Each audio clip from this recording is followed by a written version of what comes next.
আল্লাহ তাআলা বলেন, আলাম ইয়াজিদিকা ইয়াতীমান ফাআওয়া, তিনি কি আপনাকে ইয়াতীম অবস্থায় পায় নাই? ইয়াতীম অবস্থায় পেয়ে ছেড়ে দেয় নাই, উত্তম লালন পালনের ব্যবস্থা করেছে। তার মানে আল্লাহ তাআলা বলেন, হাবিব আপনাকে আমি ইয়াতীম অবস্থায় পেয়েছি এবং আপনার জন্য আমি উত্তম লালন পালনের ব্যবস্থা করেছি। আমার আপনার নবীর পিতা নবী দুনিয়ায় আসার 6 মাস আগে মারা গেছে। আব্দুল্লাহ জীবনের প্রারম্ভে ব্যবসা শুরু করছে, এখনো সম্পদের মালিক হতে পারে নাই। ইতিমধ্যে আব্দুল্লাহ দুনিয়া থেকে চলে যায়। ওই জাহেলিয়াতের সময় আব্দুল মুত্তালিব এমনটা বলে নাই, ও আমেনা তুমি মদিনায় তোমার বাবার বাড়িতে চলে যাও, কোনো সম্পদ নাই ওইখানে চলে যাও। বরং ঐতিহাসিকেরা লিখে আব্দুল্লাহ মারা গেছে ঠিক, নবীজি মায়ের গর্ভে আব্দুল মুত্তালিব আমেনার প্রতি আরো বেশি যত্নবান হয়ে উঠেছে, আরো তার প্রতি মায়া হচ্ছে। আবার ওই সন্তান যদি দুনিয়ায় ভূমিষ্ঠ হইতো, যার বাপ মারা গেছে, দুনিয়ায় ভূমিষ্ঠ হইলে আনন্দ থাকতো না, ওই বাড়ি থেকে ফোন দিলেও আনন্দ হইতো না, চিন্তা থাকতো। কিন্তু ইতিহাস বলে আমার আপনার নবী দুনিয়ায় আসছে, আব্দুল মুত্তালিবের কপালে চিন্তার ভাঁজ ছিল না। ঐতিহাসিকেরা লেখে আব্দুল মুত্তালিবের 10টা সন্তান ছিল। কয়টা সন্তান? এই 10টা আল্লাহর কাছে চাইয়া আনছে। ওই দিকে যেতে গেলে লম্বা কথা হয়ে যাবে। ঐতিহাসিকেরা বলে এই 10 সন্তান হওয়ায় আব্দুল মুত্তালিব যত খুশি হয়েছে, আমার আপনার নবীর দুনিয়ার আগমনে তার চাইতে বেশি খুশি সে হয়ে গেছে। আমার আপনার নবীর বাবার টাকা পয়সা নাই, কারণ ব্যবসায়িক সফরে গিয়া মরছে। আরবের নিয়ম কি? তায়েফের আবহাওয়া এটা খুব আরামদায়ক এক আবহাওয়া। বনু সাকিব গোত্রের মানুষ শুদ্ধবাসী ছিল। সরে একটা সময় তারা মক্কায় আসতো, ছোট ছোট বাচ্চাদেরকে দুধ পান করানোর জন্য নিয়ে যাইত। সবাই আসছে ওই সময়, প্রত্যেক বাড়িতে খুঁজে খুঁজে ধনির দুলালি যারা, মানে যেই বাচ্চার বাপ ধনী, তাদেরকে নিয়ে গেছে। আমার আপনার নবীর ঘরে সবাই আসছে, যেই শোনে বাপ নাই, বাপ মালও রাইখা যায় নাই, চইলা যায়। হালিমাতুস সাদিয়া আসছে একটা দুর্বল বাহন নিয়া, সবার পেছনে আসছে। আইসা দেখে সবাই টাকা পয়সাওয়ালাদের ছেলে মেয়ে নিয়ে চলে গেছে। নবীর ঘর থেকে একবার ঘুরে গেছে, যখন দেখে কাউকে পায় না, তখন হালিমাতুস সাদিয়া স্বামীকে বলে, আসছি যেহেতু খালি হাতে যামু কেন? ইয়াতিম বাচ্চাটার দিকে তাকায়া মায়া লাগছে, চলেন এইটারেই নিয়ে যাই। এইবার দুইজনে গিয়া আমার আপনার নবী, ইয়াতিম নবী হালিমাতুস সাদিয়া নবীকে নিয়ে গেছে। হালিমাতুস সাদিয়া বলে, আমি যখন মুহাম্মদ, শিশু মুহাম্মদকে কোলে নিলাম, আমার স্তনে দুধ কম ছিল, অসুস্থতার কারণে, দুর্বলতার কারণে আল্লাহ তাআলা মুহাম্মদকে কোলে নেওয়ার সাথে সাথে আমার স্তনগুলো দুধে পরিপূর্ণ করে দিয়েছে। কয় বুঝতে পারছি সাধারণ কোনো জিনিস না। সুবহানাল্লাহ। এইবার আসছে দুর্বল বাহন নিয়ে, বাহনে উঠছে, বাহন সবল হয়ে গেছে, সবাই আগে রওনা দিয়েছে, হালিমাতুস সাদিয়া পরে, কিন্তু নবীজি উঠছে বাহনে। এইবার বাহনের গতি বেড়ে গেছে, সবাইকে ওভারটেক করে চলে গেছে সবার আগে। সবাই বলে, ও হালিমা কি নিয়ে আসছিলা আর কি নিয়ে যাও? বাহন কি পরিবর্তন করছো নাকি? বলে না, বাহন আগেরটাই আছে। তাহলে চিন্তা করে দেখেন, এদিকে যেতে গেলে লম্বা কথা হয়ে যাবে, যে হালিমাতুস সাদিয়া নবীজির চেহারা দেখা মায়া লাইগা গেছে, এতিম এই জন্য ফালায় রাখা যায় নাই। এরপরে এক সময় আমার আপনার নবীর মা ইন্তেকাল করলেন, অভিভাবক হলেন দাদা আব্দুল মুত্তালিব। আব্দুল মুত্তালিব 2 বছর পরে মারা যায়। মারা যাওয়ার সময় ওসিয়ত করতেছে আবু তালেবকে যে আমার মরার পরে তুমি অভিভাবক। ওই সময় আব্দুল মুত্তালিবের যতজন সন্তান বেঁচে ছিল, সবার মধ্যে সবচাইতে দরিদ্র ছিল আবু তালেব। অন্যান্য চাচারাও নবীকে অনেক ভালোবাসতেন, কিন্তু তাদের মধ্যে আবু তালেব বেশি ভালোবাসত। এই জন্য আব্দুল মুত্তালিব কোন ছেলে টাকাওয়ালা বেশি এটা খেয়াল করেন নাই, বরং খেয়াল করেছেন ছেলেদের মধ্যে কে বেশি মুহাম্মদকে ভালোবাসে। ইয়াতিম বাচ্চা ও খাবারের চাইতে ভালোবাসা চায় বেশি। আপনি খাওয়ান দাওয়ান ভালো দেন, কিন্তু আচার আচরণ খারাপ করেন, কষ্ট পাবে। কিন্তু খাওয়ান ঠান্ডা ভাত লবণ দিয়া পেঁয়াজ দিয়া, কিন্তু আচরণ যদি ভালো করা হয় ও ওইখানে থেকে খুশি হয়ে যাবে, ঠিক কিনা? মোট কথা হলো, আপনি ইয়াতিম হওয়ার কারণে কেউ খারাপ আচরণ করে নাই। আপনাকে যে দেখছে তার অন্তরে আমি মোহাব্বত ঢেলে দিয়েছি, আমি আপনার লালন পালনের ব্যবস্থা করেছি। শুধু তাই না, ওয়াজাদাকা দাল্লান ফাহাদা, আপনি সঠিক পথ সম্পর্কে অনবগত ছিলেন, সঠিক পথ আপনি চিনতেন না, আমি আপনাকে সঠিক পথ চিনিয়ে দিয়েছি। ওয়াজাদাকা আইলান ফাআগনা, আরে নবুয়তির আগে আপনি নিঃস্ব ছিলেন, আমি আল্লাহই আপনাকে ধনী বানায় দিয়েছি। এই আয়াতের তাফসিরে মুফাসসিরিনে কেরাম খাদিজাতুল কুবরা রাদিয়াল্লাহু তাআলা আনহার সাথে বিবাহের কথা উল্লেখ করেন। নবীজির সাথে খাদিজার বিবাহ হয়ে গেল। খাদিজা আমার আপনার নবীজিকে বলতেছে, ও মুহাম্মদ, এতকাল আপনার সাথে আমার সম্পর্ক ছিল একরকম, আজকে থেকে আর এক রকম। এখন থেকে আমি হইলাম আপনার অধীনস্থ। মুহাম্মদ, আপনি শুনে নেন, আমার যত সম্পদ আছে আমি সব সম্পদের মালিক আপনাকে বানিয়ে দিলাম। এই সম্পদ যেখানে খুশি যেভাবে খুশি আপনি ব্যয় করবেন, কোনো অসুবিধা নাই। আর আল্লাহ বলেন, ওই যে খাদিজা সম্পদের মালিক বানাই দিছিল, এটার ব্যবস্থা কে করছে? আল্লাহ তাআলা করছে। এজন্য নবীজি সম্পদের লোভে খাদিজাকে বিবাহ করেন নাই, নবীজিকে বিবাহ করেছেন। খাদিজা নিজে প্রস্তাব দিয়েছে, সম্পদের লোভে নবীজি বিবাহ করেন নাই। নবীর ব্যাপারে এই একটা অপবাদ দেয়, আর একটা অপবাদ দেয় যে নবীজি নিজের পুত্রবধূকে বিবাহ করেছে। নাউজুবিল্লাহ।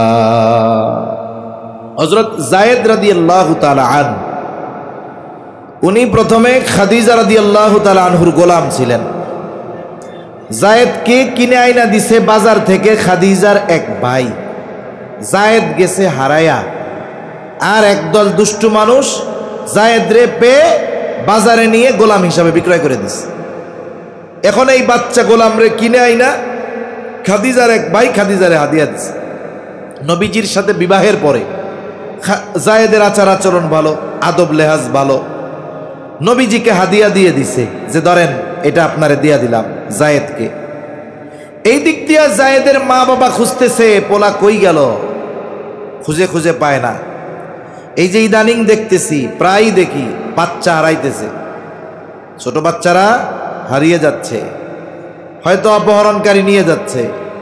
এটা একটা কঠিন বিষয়। এজন্য আপনারাও আপনাদের বাচ্চাদের উপর একটু খেয়াল রাখতে হবে, নজর রাখতে হবে, সতর্ক থাকতে হবে, ঘরের বাইরে গেলে খেয়াল করতে হবে। তা যায়েদের খোঁজ মা বাবা করতে করতে এক সময় জানতে পারলো মক্কায় আছে মুহাম্মদ সাল্লাল্লাহু আলাইহি ওয়াসাল্লামের কাছে। খুঁজতে খুঁজতে চলে আসছে। উনি তখন বালক, মা বাপ পাইছে, মা বাবাও চিনছে, সেও মা বাবাকে চিনছে। এবার নবীজি তাকে আজাদ করে দিয়েছে, যে যান, আজাদ করে দিলাম, এরে আপনারা নিয়ে যান। দীর্ঘ সময় যায়েদ নবীজির কাছে থাকছে। নবীজির চরিত্রে সে এতটা মুগ্ধ হয়েছে, মা বাবাকে বলে তোমরা যাও, আমি তোমাদের সাথে যাব না। কত মোহাব্বত মায়া নবীর উপর। এক সময় মা বাবা তাকে রেখে যাইতে বাধ্য হয়েছে। আর যায়েদের এই মোহাব্বতের কদর নবীজি করেছেন। নবীজি সবার সামনে ঘোষণা দিয়ে দিলেন, আজ থেকে যায়েদ হলো আমার পুত্র, পালক পুত্র। এই যায়েদের সাথে নবীজি বিবাহ দিয়ে দিয়েছেন ওনার ফুফাতো বোন যায়নাব বিনতে জাহাশকে। যায়নাব বিনতে জাহাশ কুরাইশ বংশের মেয়ে, আর যায়েদ গোলামি খাটছে। এই দুইজনের সাথে বনিবনা হয় না। নবীজি বহুত চেষ্টা করছে, কাজ হয় না। এক সময় যায়েদ নবীজির কাছে এই ব্যাপারে আলোচনা করতে করতে নবীজির সামনে এক সময় যায়নাব বিনতে জাহাশকে তালাক দিয়ে দিছে। নবীজি চেষ্টা করেছে বিবাহ বন্ধন টিকুক, কিন্তু যায়েদ এক সময় কথার মধ্যে তালাক দিয়ে দিছে। এই দিক দিয়ে আল্লাহ তাআলা ওহী নাজিল করছে, হাবিব, তাহলে যায়নাব বিনতে জাহাশের ইদ্যতকালীন সময় শেষ হওয়ার পরে আপনি এর বিয়ে করবেন। সমস্যাটা কোথায়? জাহেলিয়াতের সময় শতাব্দীর পর শতাব্দী ধরে এই রীতি চলে আসছিল যে পালক পুত্রকে নিজের পুত্রের মতো মনে করা হইত। মারা যাওয়ার পরে সন্তান যেমন সম্পদের মালিক ওয়ারিশ সূত্রে এমনি হয়ে যায়, পালক পুত্র ওই ঔরসজাত সন্তানের মতো সম্পদের মালিক হয়ে যাইত। কিন্তু ইসলাম এই কুসংস্কারের কবর রচনা করেছে আমার আপনার নবীজির মাধ্যমে। এই জন্য একটা বিষয় খেয়াল রাখতে হবে, হয়তো আপনাদের আমাদের বা আমাদের আত্মীয় স্বজন অনেকে আছে সন্তান লালন পালন করে, 3 বছরের একটা ছেলে আইনা দিছে, দম্পতি সন্তানহীন দম্পতি, ছেলেটাকে 3 বছর থেকে লালন পালন করে মা বড় বানাইছে, 12-13 বছর হয়ে গেছে, কত আদর করছে মা, পালক মা কোলের মধ্যে নিয়ে ঘুমাইছে। শরীয়তের মাসালা হলো এই ছেলে যখন বালেগ হয়ে যাবে, ওই পালক মা ছোট থাকতে নাবালক থাকতে যে কোলে কইরা পালছে, ওই মা ওই বাচ্চার সাথে আর ছেলের সাথে দেখা করতে পারবে না। বালেগ হওয়ার পরে পর্দা করতে হবে। মেয়ে একটা আনছেন ছোট 3 বছর বয়স, লালন পালন করছেন, কত কোলে নিছেন, কপালে চুমা দিছেন, মেয়েটা বালেগা হয়ে গেছে। 9 বছর ধরে 8 বছর ধরে লালন পালন করছেন, ও যখন বালেগা, এই পালক পিতা ওই পালক কন্যার সামনে যেতে পারবে না, পর্দা করতে হবে। এটাই শরীয়তের ফয়সালা। তবে যদি 2 বছরের আগে কোনো বাচ্চা আনে, এখন এই বাচ্চাকে যদি ওই মহিলা যে পালক মা, সে যদি তার বোন কেউ থাকে, আপন বোন সন্তান আছে, দুধ পান করায়, ওই 2 বছরের ছোট বাচ্চারে দিয়া দুধ পান করায় দিছে বোনের, এখন সম্পর্ক কি হয়েছে? গন্ধ দুধ সম্পর্ক হয়ে গেছে না? এক্ষেত্রে মাসালা ভিন্ন। আবার 2 বছরের পরে আইনা যদি দুধ পান করায়, তাইলে দুধ সম্পর্ক হবে না। তা মূল কথা হলো, পালক পুত্রকে নিজের পুত্র মনে করত। নিজের পুত্রের পুত্রবধূকে বিবাহ করা যেমন হারাম, অনুরূপভাবে তারা মনে করত পালক পুত্র যে তার স্ত্রীকে সে তালাক দেওয়ার পরে বিবাহ করা হারাম। এখন নবী তো এই কাজ করতে হবে, আদেশ দিছে কে? হায় হায়, চিন্তা করে যে এই কাজ কেমনে করি। আল্লাহ তাআলা বলেন যে আল্লাহর পক্ষ থেকে নবীদের যে আদেশ দেওয়া হয়, এ কাজ করতে কোনো সমস্যা নাই। সারা পৃথিবী একদিকে যাক, আল্লাহ তাআলার আদেশ মানতে হবে আপনাকে। মূলত আল্লাহ তাআলা চেয়েছেন এই কুসংস্কারের কবর রচনা করে দেওয়ার জন্য, কুসংস্কারের কবর রচনা করে দেওয়ার জন্য। কারণ অনেক সময় আছে বলার চাইতে করলে এটার প্রভাব বেশি পড়ে। হুদাইবিয়ার সন্ধির সময় নবীজি সাল্লাল্লাহু আলাইহি ওয়াসাল্লাম সাহাবায়ে কেরামকে নিয়ে মক্কার উদ্দেশ্যে রওনা হয়েছেন 5ম হিজরিতে মনে হয়। মক্কা থেকে মদিনা, মদিনা থেকে মক্কার দূরত্বের 10 ভাগের 9 ভাগ অতিক্রম করে একেবারে মক্কার কাছাকাছি, সকলে হারাম পড়া। সবার মনে আশা যে এই যে 5-6 বছর পর বাইতুল্লাহটা একটু ধরবো, আত্মীয় স্বজনের সাথে দেখা করব, সবার প্রস্তুতি এরকম। এই সময় লম্বা কথা, কাফেরদের সাথে মুসলমানদের একটা চুক্তি হয়েছে। যেই জায়গায় হয়েছে ওই জায়গায় একটা কুয়া আছে, হুদাইবিয়া ওই কুয়ার নাম। এই নাম অনুসারে জায়গার নাম, আর চুক্তির নামও হয়ে গেছে হুদাইবিয়ার সন্ধি। চুক্তির যতগুলো ধারা সবগুলো দৃশ্যমান হলো কাফেরদের পক্ষে, মুসলমানদের বিপক্ষে। চুক্তির ধারাগুলোর মধ্যে একটা ধারা যে এই বছর আপনারা মক্কায় ঢুকতে পারবেন না, ফিরে যাইতে হবে, আগামী বছর আসবেন। সবগুলো বিপক্ষে। নবীজিও সিগনেচার করে দিচ্ছে যে মাইনা নিলাম।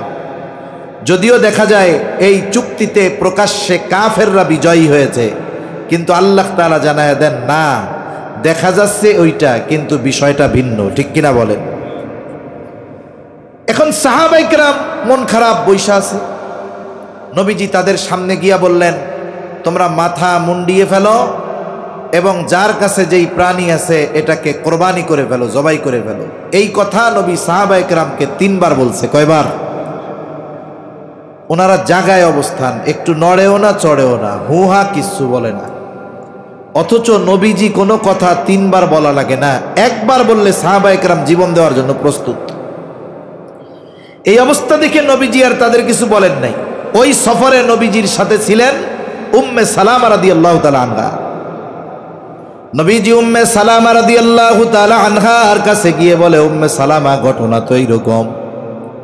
বলে, ইয়া রাসূলুল্লাহ, তারা একটু মনোকষ্টে আছে, তারা আপনার আদেশ অমান্য করতে পারে না।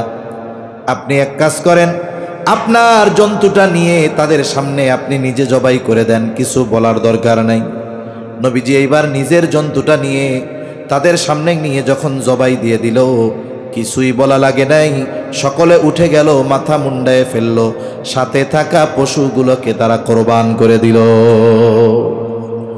তাহলে কিছু সময় আছে, বলার চাইতে করলে প্রভাবটা বেশি পড়ে। আল্লাহ তাআলা চাইলেন আমার আপনার নবীজির মাধ্যমে এই কুসংস্কারের কবর রচনা করবে। শুধু তাই না, এই বিবাহ দুনিয়ার কোনো কাজী পড়ায় নাই, স্বয়ং আল্লাহ তাআলা এই বিবাহ সম্পাদন করেছেন। এই জন্য যায়েনাব বিনতে জাহাশ অন্যান্য নবীজির অন্যান্য স্ত্রীদের সামনে গর্ব করে বলতেন, তোমাদের বিবাহ হয়েছে এই জমিনে, আর আমার বিবাহ সম্পাদিত হয়েছে আরশে আজিমে। তাহলে যারা বলে নবীজি তার পুত্রবধূকে বিবাহ করেছেন, নিঃসন্দেহে এটা অপবাদ। বরং নবীজি এই কর্মের মাধ্যমে যুগ যুগ ধরে, শতাব্দীর পর শতাব্দী ধরে চলে আসা কুসংস্কারের কবর রচনা আল্লাহ তাআলা নবীর মাধ্যমে করিয়েছে। সব গোত্রের মানুষেরা তাদের প্রত্যেকের গোত্র থেকে এক একজনকে নির্ধারণ করেছে নবীজির হত্যাকাণ্ডে অংশগ্রহণ করার জন্য। এভাবে বারবার কাফেররা নবীজিকে হত্যার অপচেষ্টা করেছে, কিন্তু আমার আপনার নবীজির চারিত্রিক ব্যাপারে অপবাদ দেওয়ার দুঃসাহস তারা কখনো করতে পারে নাই। সাধারণভাবে একটা মানুষকে যদি মানুষ খুব ভালোবাসে, মহব্বত করে, ওই মানুষকে মানুষের থেকে দূরে সরানোর জন্য, মানুষের দৃষ্টিতে খারাপ বানানোর জন্য জালেমরা চেষ্টা করে তার চরিত্রের উপরে কেমনে আঘাত হানা যায়। মনে করেন যারা আমারে মহব্বত করে, কথার কথা, আমার ব্যাপারে যদি এমন কোনো অপবাদ প্রচার হয় যেটা খুব জঘন্য বিষয়, তাহলে মানুষের মধ্যে দুইটা ভাগ হয়ে যাবে। এক গ্রুপ বলবে হুজুর এই কাজ করতে পারে না, আর এক গ্রুপ বলবে দুরুমিয়া কিছু রটে কিছু বটে। তার মানে অপবাদ হলেও ওইটার ব্যাপারে তাদের মনে আমার ব্যাপারে সংশয় ঢুকবে, উনি এই কাজটা করলেও করতে পারে। কিন্তু বলেন তো, সারা পৃথিবীর 600 কোটির বেশি অমুসলিম, এরা যদি সকলে একযোগে আমার আপনার নবীজির চারিত্রিক কোনো ব্যাপারে অপবাদ দেওয়ার দুঃসাহস করে, যেই মুসলিম যার অন্তরে যার্রা পরিমাণ ঈমান আছে, বলেন তো কেউ কি সংশয় সন্দেহ পোষণ করবে যে না নবী এটা করতে পারে? কেউ করবে? করবে না। বরং সারা পৃথিবীর সবাই অপবাদ দিয়ে আমাদের অন্তর থেকে নবীজির মোহাব্বতকে ন্যূনতম যার্রা পরিমাণ কমাতে পারবে না। বরং কেউ যদি নবীর ব্যাপারে এই রকম অপবাদ দেওয়ার দুঃসাহস করে, ঈমানের দাবিতে তার বিরুদ্ধে কোনো সংগঠন যদি করে, তাদের বিরুদ্ধে কোনো রাষ্ট্র যদি করে, ওই রাষ্ট্রের বিরুদ্ধে আমাদের মুসলমানেরা জীবন দেওয়ার জন্য প্রস্তুত হয়ে যাবে। ঠিক কিনা বলে? এটাই বাস্তবতা। কাফেররা নবীজির চরিত্রের ব্যাপারে অপবাদ দেওয়ার দুঃসাহস করতে পারে নাই। মানুষদেরকে নবীর থেকে ঠেকিয়ে রাখার জন্য কাফেররা নবীজির ব্যাপারে মানুষের কাছে 4টি শব্দ বেশি ব্যবহার করত। কয়টি শব্দ? 4টি শব্দ। তারা নবীর ব্যাপারে বলতো মুহাম্মদ জাদুকর, মুহাম্মদ পাগল, মুহাম্মদ গণক, মুহাম্মদ কবি, এই কথাগুলো বলতো। রাসূল সাল্লাল্লাহু আলাইহি ওয়াসাল্লাম যখন গোপনে 3 বছর দাওয়াত দিছেন, গোপনে কয় বছর দাওয়াত দিছেন? 3 বছর পর আল্লাহ তাআলার নির্দেশ, এখন আর গোপনে দাওয়াত দেওয়া যাবে না, প্রকাশ্যে দাওয়াত দেন। নবীজি কি করলেন? সাফা পাহাড়ের উপরে উঠে গেলেন। আর এক বর্ণনায় আসছে নবীজি উঠে গেলেন আবু কুবাইস পাহাড়ের উপর। সাফা পাহাড় হলো আবু কুবাইস পাহাড়েরই একটা অংশ, এজন্য বর্ণনা দুইটাই সঠিক। এই আবু কুবাইস পাহাড়ের একটা বৈশিষ্ট্য ছিল মক্কার কাফেরদের কাছে। কোনো ব্যক্তি যদি জুলুমের শিকার হতো, হোক সে আরবি, হোক সে অনারবি, হোক সে ধনী, হোক সে গরিব, হোক সে পরিচিত বা অপরিচিত, যেই হোক, আবু কুবাইস পাহাড়ের উপরে উঠে কোনো ব্যক্তি যদি মক্কাবাসীর কাছে কোনো ব্যাপারে সাহায্য চাইত, ব্যক্তিকে এটা দেখতো না, ওই পাহাড়ের সম্মানের কারণে ওই ব্যক্তির সাহায্যার্থে মক্কার মানুষ ছুটে আসতো, ডাকলেই চলে আসতো। নবীজি চিন্তা করলেন, তাইলে আমি সাফা পাহাড়ে উঠে, আবু কুবাইস পাহাড়ে উঠে সবাইকে একত্রিত করে একসাথে আল্লাহ তাআলার এই নির্দেশ, দ্বীনের দাওয়াত একত্রে সবার কাছে পৌঁছায়া দেই। কারণ আল্লাহ তাআলার নির্দেশ হয়ে গেছে, ওয়া আনদির আশীরাতাকাল আকরাবিন, আপনার নিকটস্থ আত্মীয় স্বজন যারা আছে, প্রতিবেশী যারা আছে, সবাইকে এবার আপনি সতর্ক করেন, তার মানে দাওয়াত দেন। জামানা তো এরকম না যে একটা খবর ফেসবুকে দিলে সবাই পেয়ে যাবে। নবীজি পাহাড়ে উঠে তাদেরকে আহ্বান করলেন। সকলে আজকে দলে দলে ছুটে আসছে। অপরিচিত মানুষ ডাক দিলে আসে, আর আজকে আল আমিন ডাকছে, বুড়া গুড়া সব চলে আসছে। কি জন্য ডাকছো মুহাম্মদ? নবীজি এবার তাদেরকে বলতেছেন, আমি যদি তোমাদেরকে এই খবর দেই, এই পাহাড়ের পেছন দিকে একদল সৈন্য তোমাদের উপরে আক্রমণ করার জন্য প্রস্তুত রয়েছে, আমার কথা কি বিশ্বাস করবা? কুনতুম মুসাদ্দিকিয়া? নবীজি তাদেরকে জিজ্ঞাসা করলেন, আমার এই কথা কি তোমরা বিশ্বাস করবা, সত্যায়ন করবা? উপস্থিত সবাই সমস্বরে জবাব দিচ্ছে, অবশ্যই বিশ্বাস করব, কারণ ইতিপূর্বে সব সময় আমরা তোমাকে সত্যবাদী পেয়েছি, মিথ্যাবাদী পাই নাই। সুবহানাল্লাহ। একটা মানুষের ব্যাপারে তার সত্যবাদিতার সাক্ষ্য দিচ্ছে কারা? বলে যারা তাকে হত্যার অপচেষ্টা করেছে তারা। আমার আপনার নবীজির চরিত্রকে আল্লাহ তাআলা নিজ কুদরতে হেফাজত করেছেন। সহজ কথা হলো, নবুয়তির পরে যেই বিষয়গুলো আল্লাহ তাআলা হারাম করেছেন, এমন কোনো বিষয় নবুয়তির আগে আমার আপনার নবীর দ্বারা সংগঠিত হয় নাই। এমনও কিছু বিষয় আছে যেটা নবুয়তির পর পর হারাম হয় নাই, আরো অনেক পরে হইছে, এমন কাজও নবীর দ্বারা সংগঠিত হয় নাই। যেমন নবুয়তির পরপরই মদ হারাম হয় নাই। মদ হারাম হয়েছে 4 ধাপে। কয় ধাপে? 4 ধাপে। অথচ এই কথা কেউ বলতে পারবে না নবুয়তির পরে যখন মদ হারাম হয় নাই, নবীজি তখন মদ পান করা তো বহুদূর, নবুয়তির আগেও আমার আপনার নবী গোটা জীবনে কখনো মদ স্পর্শ করেন নাই। সুবহানাল্লাহ। হেফাজত কেমনে করছে আল্লাহ? নবীজি বলেন, আমি তখন বালক, 10-11 বছর বয়স, মক্কার মধ্যে বিশাল এক বিবাহ হবে, এক সম্ভ্রান্ত ফ্যামিলির বিবাহ, সবাইকে দাওয়াত দেওয়া হয়েছে। এই বিবাহ অনুষ্ঠানের আকর্ষণ হলো রাত্রেবেলা খাওয়া দাওয়ার পরে সারা রাত গান বাদ্য হবে, নাচ গান হবে, দলে দলে মানুষ ছুটছে ওই বাড়িতে। খাওয়া দাওয়া শেষ, সবাই অপেক্ষা করছে কখন ডাক আসবে, যেই তাড়াতাড়ি আসো, গান শুরু হবে এখন।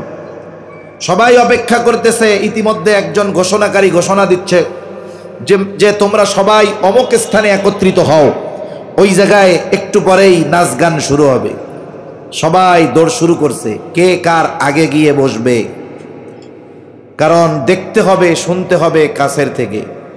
ওয়াজ মাহফিলে যদিও অনেক জায়গায় 15 বার বইলাও একটা মানুষকে পেছন থেকে সামনে আনা যায় না, কিন্তু এই ধরনের গোনার মজলিসে অনেক সময় 80 বছরের বৃদ্ধ 20 জনের ঘাড়ে পাড়া দিয়া সামনে আইসা এইরকম তাকায় থেকে দেখে।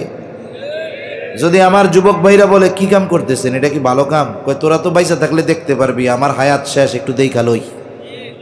আছে না নাই এরকম? ডাকতেছে যে চলো, তাড়াতাড়ি চলো। নবীজি বলেন, আমার সাথে যারা, তারাও আমার ডাকতেছে, মুহাম্মদ তাড়াতাড়ি চলো, আগে না গেলে জায়গা পাওয়া যাবে না।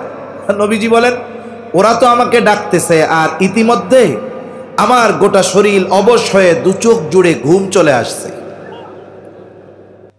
নবীজি বলেন, ওরা চলে গেল, আমি বাড়ির এক প্রান্তে এক পাশে শুয়ে পড়লাম, গভীর ঘুমে আচ্ছন্ন হয়ে গেলাম। সারা রাত পার হয়ে গেছি, আমার ঘুম ভাঙে নাই। সকালবেলায় সূর্যের আলো যখন আমার চোখের উপরে পড়লো, ঘুম ভেঙে গেল। আমি ঘুম থেকে উঠে দেখি কেউ কোথাও নাই। সারা রাত কি হয়েছে তার একটা আওয়াজও আমার কানে আসে নাই। যদি নবুয়াতির পরে যেই বিষয়গুলো হারাম করা হয়েছে, নিষেধ করা হয়েছে, ওই ধরনের কোনো কাজ যদি নবীজি নবুয়াতির আগে করতেন, তাহলে কাফেররা হয়তো আমার আপনার নবীকে বলতো, মুহাম্মদ তুমিও তো এক সময় এইগুলা করছো, এখন কেন মানা করো? কারণ আমাদের সমাজেও এইরকম আছে, অনেক যুবক আছে, তরুণ আছে, যৌবনকাল অন্যায় করে, অপরাধ করে, উলামায়ে কেরামের সাথে মহব্বতও রাখে। এই যুবকটাকে উলামায়ে কেরাম খুব ভালো মতো তাশকিল করে বুঝায়া পাঠায়া দিল, দাওয়াত ও তাবলীগের মেহনতে পাঠায়া দিছে। চিল্লায় চলে গেছে, এক চিল্লা, দুই চিল্লা, তিন চিল্লা দিয়া বাড়িতে আসছে। যেই যুবক গিয়েছিল দাড়ি ছাড়া, যখন এলাকায় ফিরছে লম্বা দাড়ি, গেছিল খালি মাথায়, মাথায় এখন পাগড়ি, গেছিল শার্ট প্যান্ট পরে, এখন গায়ে লম্বা জুব্বা। এই ছেলেটা যখন চলে যায় বোঝা যায় না 4 মাস আগের ব্যক্তি আর এই ব্যক্তি মিলানো যায় না। বলেন তো, এই যুবকটা তাবলীগে যাওয়ার আগে তার চরিত্র যেমন ছিল, যেই পাপাচার অনাচারগুলো সে করত, তাবলীগে সময় দিয়ে আসার পরে, তাওবা করার পরে ওই কাজগুলো তার কাছে আর ভালো লাগবে নাকি? তার ভালো লাগবে না। কাউকে যদি ওই কাজ করতে দেখে তাও তার ভালো লাগবে না। মনে করেন সে আসরের নামাজ পড়ার জন্য মসজিদের দিকে রওনা হলো, মসজিদের আগেই দোকান, এই দোকানে বসে সে জীবনের অনেক সময় আড্ডা দিয়েছে, চা পান করেছে, সিগারেট খেয়েছে, ইফটিজিং করছে, কত কিছু করছে। এবার দোকানটার দিকে তাকায় দেখে সবাই আছে, শুধু সে নাই। চিন্তা করে, জীবনের অনেক সময় যাদের সাথে কাটাইলাম, এই মানুষগুলোর পরিণতি কি হবে আল্লাহ জানে। একটু যাই তাদেরকেও দাওয়াত দেই। এইবার সে কাছে গিয়ে দাওয়াত দিচ্ছে, ও আমার ভাইয়েরা, ও আমার মুরব্বীরা, জীবন বড় সংক্ষিপ্ত, মরণ কখন চলে আসে বলা যায় না। এ দুনিয়াতে আল্লাহ তাআলা বেহুদা পাঠান নাই। আপনারা কেউ বিড়ি সিগারেট খায়েন না, চায়ের দোকানে বসে সময় কাটায়েন না, আসেন আমরা নামাজে যাই, আল্লাহর ঘরে যাই। এই কথাগুলো যে বলল ভালো কথা, কিন্তু এই কথার পরে মানুষেরাও 2 দলে বিভক্ত হয়ে যাবে। এক দল চিন্তা করবে না কথাটা ঠিক বলছে, আর এক দল তার এই কথার প্রতি উত্তরে বলবে, এত বুজুর্গিগিরি দেখায়ও না, 6 মাস আগে তুমি কেমন ছিলে আমরা জানি। এরকম লোক আছে না নাই বলেন? এই যে কথাটা তারা বলছে, নবীজিকে যেন কাফেররা এই কথা না বলতে পারে, ও মুহাম্মদ তুমি আমাদের মদ পান করতে মানা করো, অথচ তুমিও তো কিছুদিন আগে মদ পান করেছো, এমনটা যেন না বলতে পারে। এই কথা বলার সুযোগও আল্লাহ তাআলা আমার আপনার নবীর ব্যাপারে রাখেন নাই। এই জন্য নবীজির চরিত্র হলো এই রকম, নবুয়তির আগেও যেমন, নবুয়তির পরেও তেমন। তবে নবুয়তির পরের সাথে আগের সাথে পরের কিছু পার্থক্য আছে। পার্থক্যটা কেমনে একটা উদাহরণ দিলে বুঝতে সহজ হবে। মনে করেন একটা মানুষ বিদেশ থেকে একটা স্বর্ণের বার এনেছে, স্বর্ণের বার অথবা বিস্কিট, যা বলেন বলেন। যখন কিনছে চকচক করতেছে, এইবার ওই স্বর্ণের বার সে ঘরের মধ্যে রেখে দিয়েছে 10 বছর ব্যবহার না করে আলমারির কোনায়। বলেন তো 10 বছর আগে এই স্বর্ণের টুকরার যেই উজ্জ্বলতা ছিল, 10 বছর পরে সেরকম থাকবে নাকি? পিতলের কালার হয়ে যাবে, তামার কালার হয়ে যাবে। যতই কালার পরিবর্তন হোক, দাম কি কমবে? ওইটা তো আর বাংলাদেশ ব্যাংকের ভোল্ট না। বাংলাদেশ ব্যাংকের ভোল্টে নাকি স্বর্ণ রাখছে 22 ক্যারেটের, খুঁজতে যায় দেখে হায় আল্লাহ এটা 18 ক্যারেট হয়ে গেছে। চিন্তা করছেন অবস্থা কি? এখন স্বর্ণের গ্লেস কমছে কিন্তু দাম কমে নাই। আপনি যদি বাজারে নিয়ে স্বর্ণকারের কাছে দেন, একটু পুড়ায়া অথবা অ্যাসিড পানির মধ্যে একটা চুবনি দিলে আবার উজ্জ্বলতা ফিরে পাবে। নবীজির চরিত্রটাও এরকম, নবুয়তির আগেও স্বর্ণ, পরেও স্বর্ণ। আগের স্বর্ণ একটু উজ্জ্বলতা কম, পরেরটা বলে উজ্জ্বল বেশি। কেন? বলে নবীজির উত্তম চরিত্রকে নবুয়তির কুদরতি পানি দ্বারা আল্লাহ এমনভাবে দৌত করেছে যে নবুয়তির আগে নবীর চরিত্রে মুগ্ধ হয়েছিল শুধু মক্কাবাসী, আর নবুয়তির পরে নবীর চরিত্রে মুগ্ধ হয়েছে গোটা সৃষ্টি জগৎ। রাসূল আকরাম সাল্লাল্লাহু আলাইহি ওয়াসাল্লামের চারিত্রিক সৌন্দর্য কেমন, আল্লাহ তাআলা কুদরতি ভাবে হেফাজত করেছে নবীর চরিত্র। আফসোস লাগে, নবীর দুশমন নবীকে হত্যার চেষ্টা করেছে, তবু নবীর চারিত্রিক ব্যাপারে অপবাদ দেওয়ার দুঃসাহস করে নাই। কিন্তু বর্তমান জামানার কিছু ইসলাম বিদ্বেষী মুসলমানের ঘরে জন্ম নিয়ে নবীজির চারিত্রিক ব্যাপারে অপবাদ দেওয়ার দুঃসাহস করে এমন বেয়াদব আছে না? না, মনে রাখতে হবে, অপবাদ দেওয়ার মাধ্যমে নবীর সম্মান কমানো যাবে না।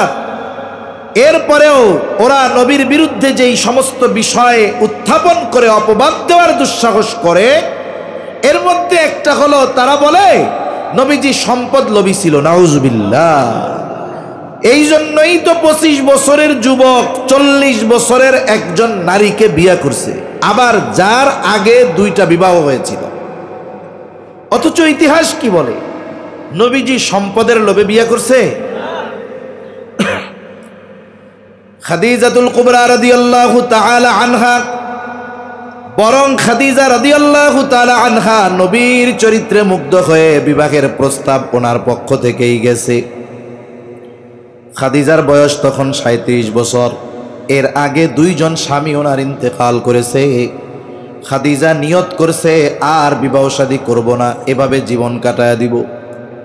পিতার কিছু সম্পদ, স্বামীদের কাছ থেকে পাওয়া কিছু সম্পদ, এগুলো দিয়ে তিনি ব্যবসা শুরু করে দিলেন। তিনি একজন বুদ্ধিমতী বিদুষী নারী ছিলেন, বিদুষী নারী, সফল একজন ব্যবসায়ী হয়ে গেলেন। বিভিন্ন বড় বড় জায়গা থেকে রাজা বাদশারা পর্যন্ত খাদিজাকে বিবাহের প্রস্তাব দিতে উনি নাকচ করে দিতেন।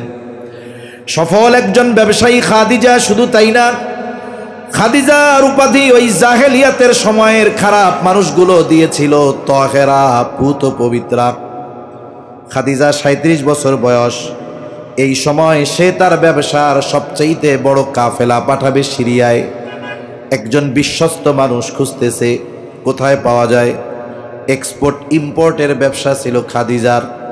মক্কা থেকে সিরিয়ায় মক্কার যেই পণ্যগুলোর চাহিদা, ওই পণ্যগুলো নিয়ে কাফেলা সিরিয়ার বাজারে বিক্রয় করত।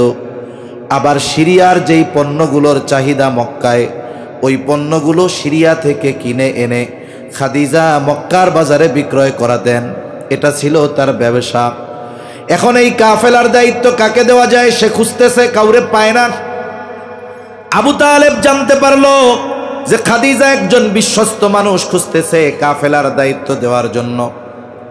আবু তালেব আমার আপনার নবীর কাছে এসে বলে, মুহাম্মদ, খাদিজা তো একজন বিশ্বস্ত মানুষ খুঁজতেছে, তুমি খাদিজার কাছে গিয়ে বলো যে, ও খাদিজা, আপনি যদি আমাকে এই দায়িত্ব দেন তাহলে আমি এই দায়িত্ব নিতে রাজি আছি।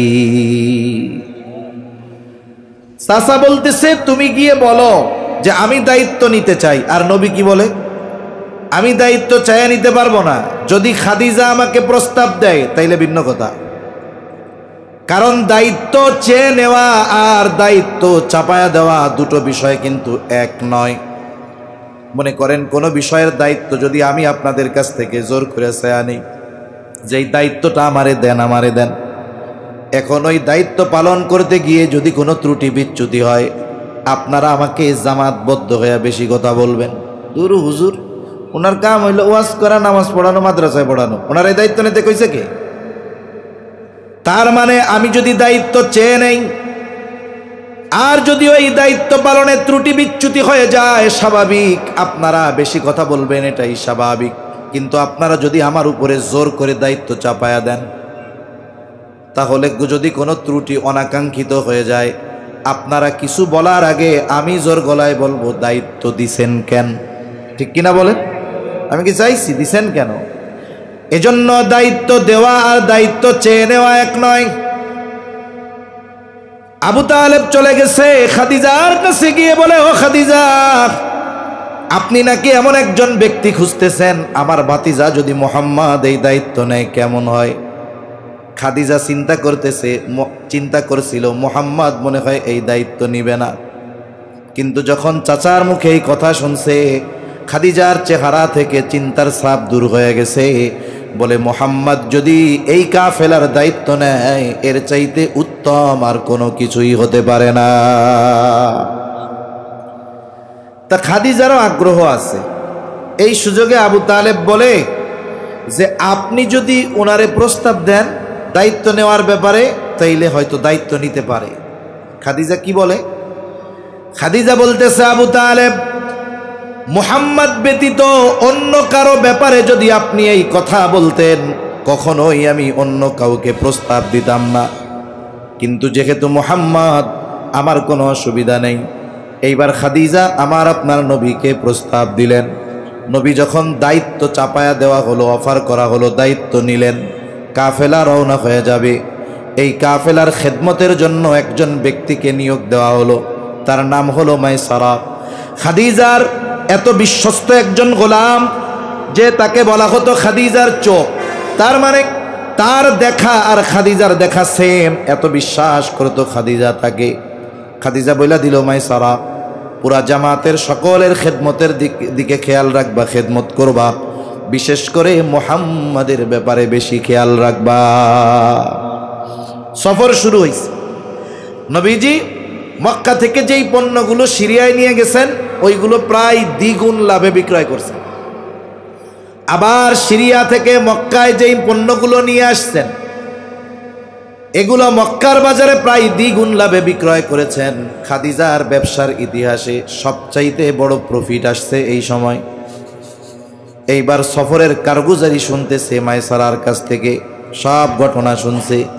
বিশেষ করে নবীর ব্যাপারে কয়েকটা আশ্চর্যজনক ঘটনা মাইসারা খাদিজাকে শোনায়। বলে, খাদিজা, আকাশের মধ্যে কোথাও কোনো মেঘ নাই, ছায়া নাই, প্রচণ্ড রোদ, ভর দুপুর আমরা পথ চলতেছি, কোথাও কোনো মেঘ নাই, কিন্তু আমি দেখতে পেতাম, খেয়াল করতাম মুহাম্মদ দুপুরে যখন হাঁটে একখণ্ড মেঘ আমাদের সাথে সাথে চলে এবং মুহাম্মদকে ছায়া দিতে থাকে। আসলে এই দুইজন ফিরিস্তা তাদের ডানা দিয়ে নবীজিকে ছায়া দিত। বলে, আরেকদিন মুহাম্মদ বিশ্রাম নিচ্ছে শুয়ে শুয়ে গাছের ছায়ায়। স্বাভাবিকভাবে ছায়ায় যদি কেউ অবস্থান করে সূর্য সরার সাথে সাথে ছায়াও সরে যাবে, কিন্তু আমি খেয়াল করে দেখলাম সূর্য তার জায়গা পরিবর্তন করছে কিন্তু ছায়া জায়গায় আছে। কাছে গিয়ে দেখলাম সূর্য সরে গেছে, তাতে কি স্বয়ং গাছ ঝুঁকে বাঁকা হয়ে মুহাম্মদকে ছায়া দিচ্ছে। আরেক জায়গায় নবীজি বিশ্রাম নিচ্ছেন, মাইসারার সাথে একজন পাদ্রীর দেখা হইল। পাদ্রী মাইসারাকে আমার আপনার নবীর ব্যাপারে জিজ্ঞাসা করে, কে ব্যক্তি, নাম কি তার? বলে, নাম হলো মুহাম্মদ। বাড়ি কোথায়? বলে, মক্কায়। বংশ কি? বলে, কোরাইশ। গোত্র কি? বলে, হাশেমি। বাবার নাম কি? আব্দুল্লাহ। মার নাম কি? আমেনা। এইবার সব পরিচয় জানার পরে পাদ্রী মাইসারাকে বলে, এই যুবক ভবিষ্যতে হয়তো নবী হবে। যখন আয়েশা খাদিজার কাছে এই কথা বলছে, ওই যে হাদিসের কিতাবের মধ্যে আছে, আমরা ঘটনা শুনি, যখন ওহী নাজিল হয়েছে নবীজি ভীত হয়ে গেছেন, গায়ে জ্বর চলে আসছে। খাদিজাতুল কুবরা আমার আপনার নবীকে নিয়ে গেছেন তার এক চাচাতো ভাই, আলেম ছিল তাওরাতের, আরাকা বিন নাওফেল। আরাকা বিন নাওফেল, এই নাওফেলের কথা মনে পড়ে আমার আর এক কথা মনে পড়লো।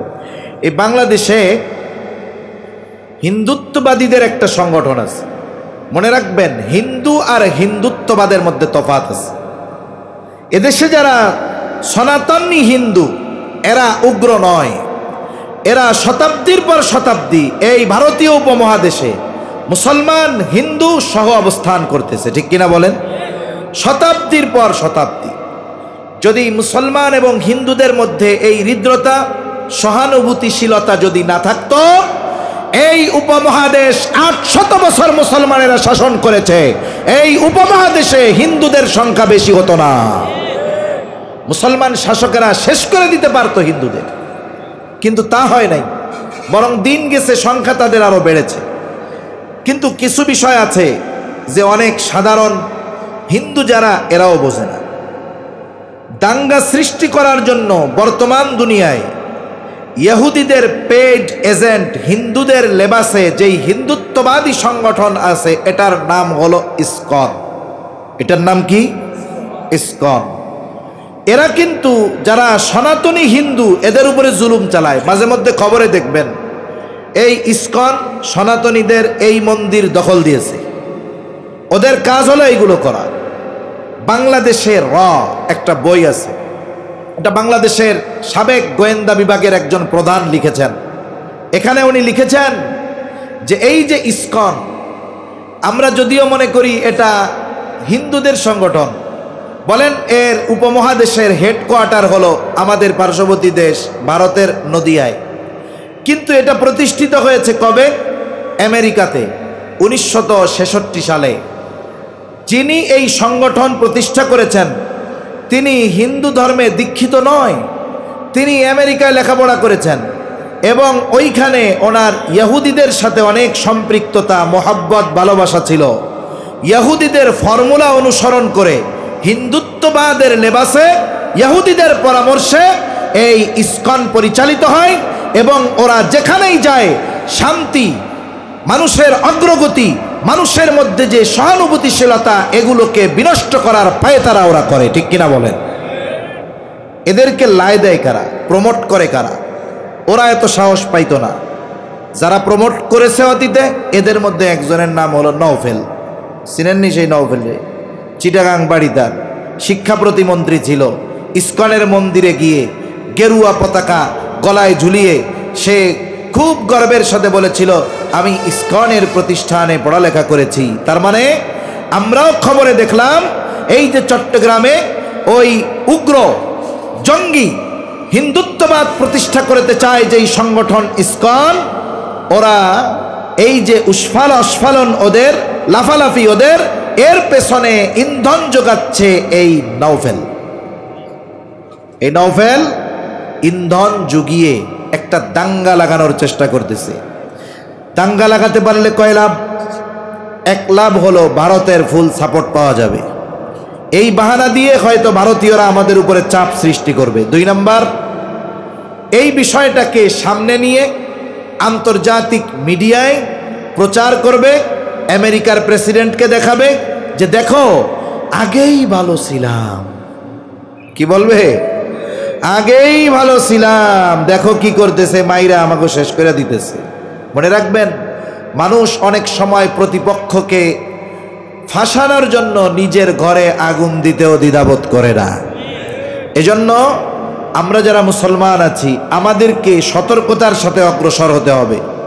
একটা কথা বলার সাথে সাথেই অ্যাকশনে যাওয়া যাবে না। যারা সুচিন্তিত মনস্কা মানুষ, যারা ইন্টারন্যাশনাল পলিটিক্স বুঝে, বিজ্ঞ মানুষ, এদের সাথে পরামর্শ করে সামনে অগ্রসর হতে হবে। তা না হলে কি হবে? তারাই আমাদেরকে ফাঁদে ফেলে এই যে এক নতুন রাষ্ট্র বিনির্মাণের প্রচেষ্টা চলতেছে, এটাকে ধ্বংসের মুখে ঠেলে দেওয়ার প্রচেষ্টা এরা চালিয়ে যাবে। ঠিক কিনা বলেন? এজন্য একটু সতর্ক থাকতে হবে আমাদের। তা ওই যখন মাইসারা বলছে যে এই যুবক ভবিষ্যতে নবী হবে, এই কথা যখন খাদিজার কাছে বলছে, খাদিজা ওই সফরের পর আরাকা বিন নওফেলের কাছে চলে গেছে। 17 বছর আগের কথা, নবুয়তির 17 বছর আগে। কিয়া বলে, ভাই কাছাকাছি সময়ে কোনো নবী আগমনের খবর আছে নাকি? উনি তো বড় আলেম ছিলেন তাওরাতের। উনি বলতেছে, হ্যাঁ, সময় অবস্থা সব কিছুর আলোকে বোঝা যায় অতি নিকটেই একজন মহামানবের আবির্ভাব ঘটবে। একজন নবী, তার জন্য যত ধরনের গুণাবলী দরকার সব আমার আপনার নবীর মধ্যে ছিল। খাদিজা এই কথা শ্রবণ করবার পর আমার আপনার নবীজির প্রতি আকৃষ্ট হয়ে গেছে। বান্ধবীদের মজলিসে শুধু আমার আপনার নবীর প্রশংসা করে। বান্ধবীরা বলে, খাদিজা এত মুহাম্মাদের কথা বলো কেন? তোমার কি মুহাম্মাদকে খুব পছন্দ হয় নাকি? তাইলে বিবাহের প্রস্তাব দিয়ে দাও। খাদিজা বলে, আমি যদি প্রস্তাব দেই আর মুহাম্মদ যদি ফিরিয়ে দেয় তাহলে আমি লজ্জা পেয়ে যাব। এখানে একটা বিষয় খেয়াল করার দরকার। দেখেন, খাদিজা রাদিয়াল্লাহু তাআলা আনহার বয়স নবীজির চাইতে বেশি, আবার তিনি বিধবা। 2 জন স্বামী ওনার ইন্তেকাল করেছে। জাহেলিয়াতের সময় বিধবা বিবাহ করা, বয়সে বড় কোনো নারীকে বিবাহ করা খারাপ দৃষ্টিতে দেখা হতো না। কিন্তু এখনকার সময় কোনো যুবক যদি জানতে পারে একটা মেয়ে আছে, সে খুব ভালো দিনদার, কিন্তু আগের ফ্যামিলিতে যেখানে বিবাহ হয়েছিল বিবাহ টেকে নাই। আমাদের সমাজের একটা খারাপ দিক হলো, যখন কোনো মেয়ে তালাক প্রাপ্ত হয় আমরা একতরফা ভাবে এই মেয়েকে দোষারোপ করি, পুরুষকে দোষারোপ করি না। হতে পারে মেয়েটা ভালো দিনদার, কিন্তু বাপ টাকা পয়সার লোভে টাকাওয়ালার সাথে বিয়ে দিছে, বাড়ি গাড়ি দেখা। এখন এই দিনদার মেয়ে ওই বাড়িতে গিয়ে দেখে, হায় রে হায়, যার সাথে বিবাহ দিছে সে পরনারীতে আসক্ত, সে মাদকাসক্ত, পাপাচারে লিপ্ত থাকে। বলেন তো একজন ভালো মেয়ে, দিনদার মেয়ে ওই পরিবেশে গিয়ে সে থাকতে পারবে নাকি? দেখা গেল বিবাহ বিচ্ছেদ হয়ে গেছে। কিন্তু কেউ যদি বলে মেয়েটা আসলেও ভালো, যদিও আগের স্বামীর সাথে সংসার করতে পারে নাই, আমরা বইলা বেশি বসি, ভালোই যদি হইতো তাইলে তো তালাক খাইতো না। বলে কি বলে না? অথচ দেখা যাবে এই বিবাহ বিচ্ছেদের জন্য পরিপূর্ণ দায়ী হলো ওই খারাপ পুরুষ। এজন্য আমরা একজনের বিষয়ে শুনলেই মন্তব্য করব না, আগে যাচাই বাছাই করব। তা মনে করেন এক যুবক জানতে পারছে মেয়েটা খুব ভালো দিনদার মুত্তাকি, কিন্তু খারাপ ছিল স্বামীটা আগের, এই জন্য সম্পর্ক শেষ, তালাক প্রাপ্ত, ইদ্যৎকালীন সময় শেষ। ছেলের পরিবারও খুব দিনদার। এখন ছেলে আইসা মা বাপ দুইজনরে বলতেছে, আপনারা তো বিবাহ দেওয়ার জন্য মেয়ে খুঁজতেছেন, আমি তো একটা মেয়ের সন্ধান পাইছি। কই পাইছ? কয় আমাদের রাকিব বিন রজব সিদ্দিকী হুজুর খোঁজ দিছে, একটা মেয়ে আছে, সেই মেয়েটা আগে একজনের সাথে বিবাহ হয়েছিল, লোকটা ভালো না কিন্তু মেয়েটা খুব ভালো, এরে আমি বিয়া করতে চাই। দেখবেন এই কথা বলার সাথে সাথে ওই দিনদার ছেলের দিনদার মা বাপ স্ট্রোক করে বসবে, তুই আমার ইজ্জত খেয়া দিবি রে, এই ডিভোর্সি বিয়া করবি, বিধবা বিয়া করবি। তাহলে দেখেন আমাদের সমাজে বিধবা বিবাহ করাকে খারাপ দৃষ্টিতে দেখা হয়। আবার যদি কোনো মেয়ে বয়সে বড় হয়, কেউ যদি বিবাহ করে, বন্ধু বান্ধব বলবে, দোস্ত এটা কি ভাবি কমু না দাদি কমুডের ভাই না। আবার যদি বাচ্চা কাচ্চা থাকে আগে, তাইলে বলবে ভালোই হয়েছে, শুধু বউ পাও নাই, সাথে বনাসও হয়ে গেছে। এরকম লোক আছে না নাই? এই কথাগুলো মজা করতেছি ঠিক, কিন্তু এটা নিম্নমন মানসিকতার পরিচয়। আমার আপনার নবী বিবাহ করেছে খাদিজা রাদিয়াল্লাহু তাআলা আনহাকে, বয়সে বড়, এর আগে দুইজনের সাথে বিবাহ হয়েছে, হোক না, কিন্তু মোহাব্বত কেমন ছিল?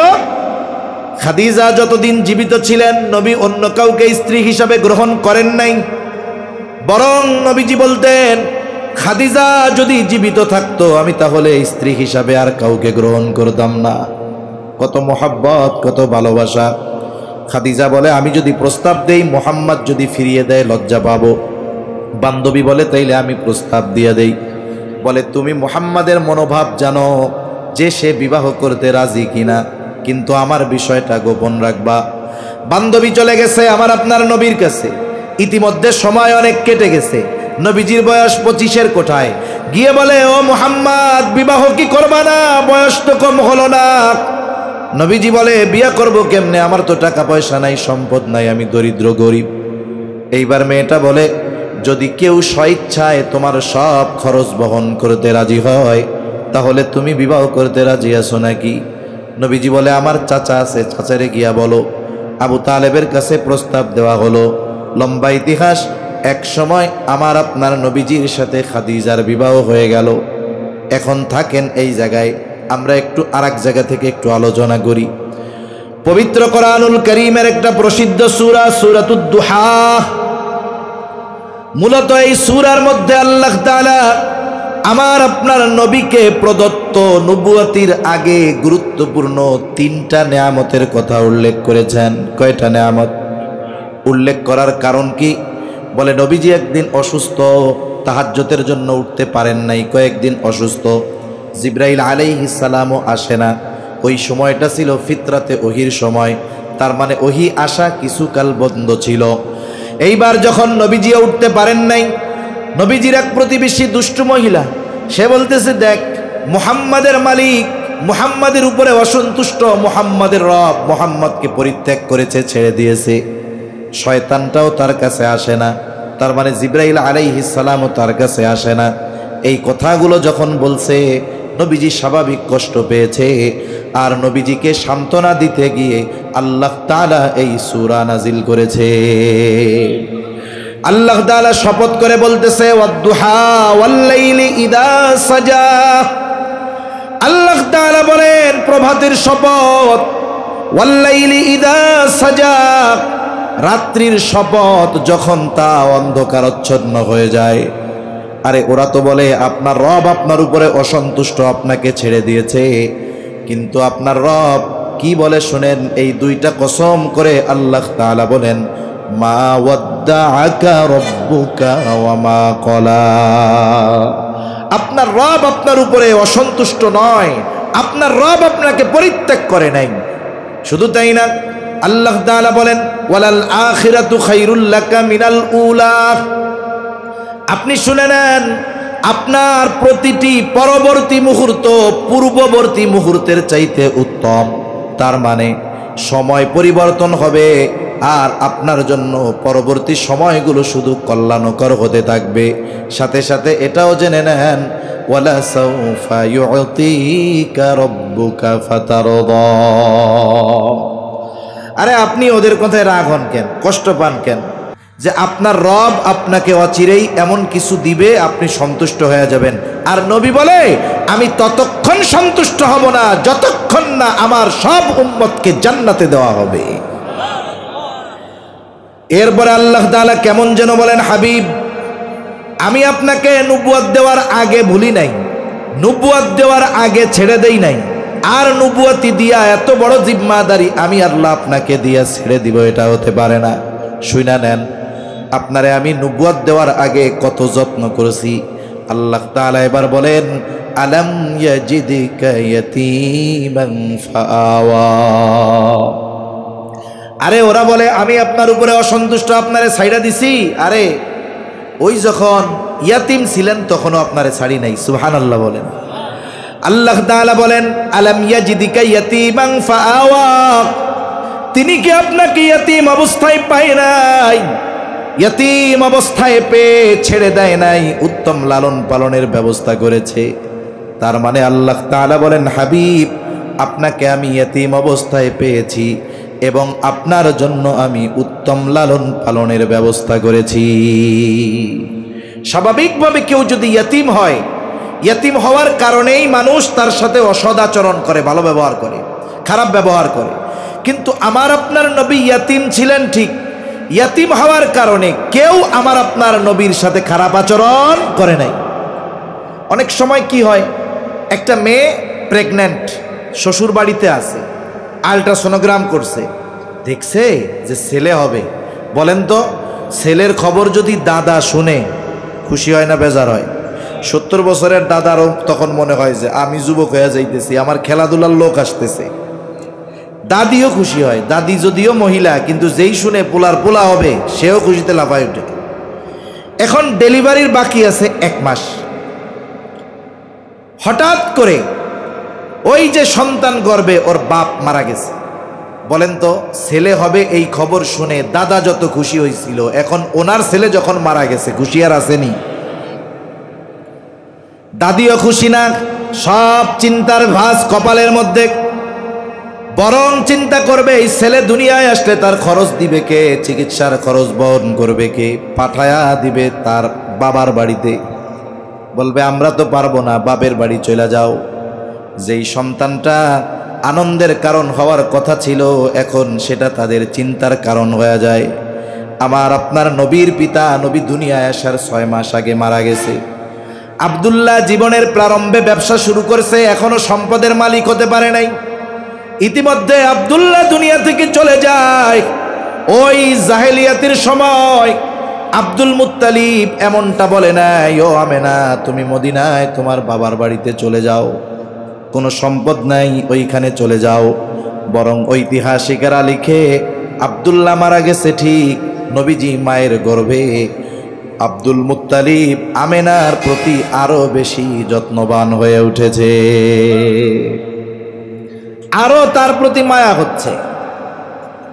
আবার ওই সন্তান যদি দুনিয়ায় ভূমিষ্ঠ হইতো, যার বাপ মারা গেছে, দুনিয়ায় ভূমিষ্ঠ হইলে আনন্দ থাকতো না, ওই বাড়ি থেকে ফোন দিলেও আনন্দ হইতো না, চিন্তা থাকতো।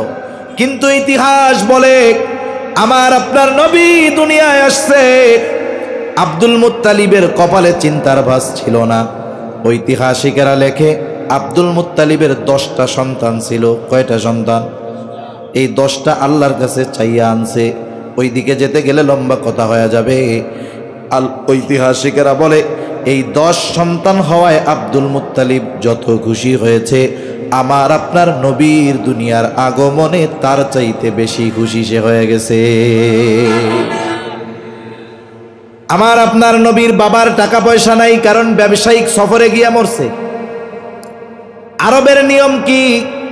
তায়েফের আবহাওয়া এটা খুব আরামদায়ক এক আবহাওয়া। বনু সাকিব গোত্রের মানুষ শুদ্ধবাসী ছিল। বছরে একটা সময় তারা মক্কায় আসতো, ছোট ছোট বাচ্চাদেরকে দুধ পান করানোর জন্য নিয়ে যাইত।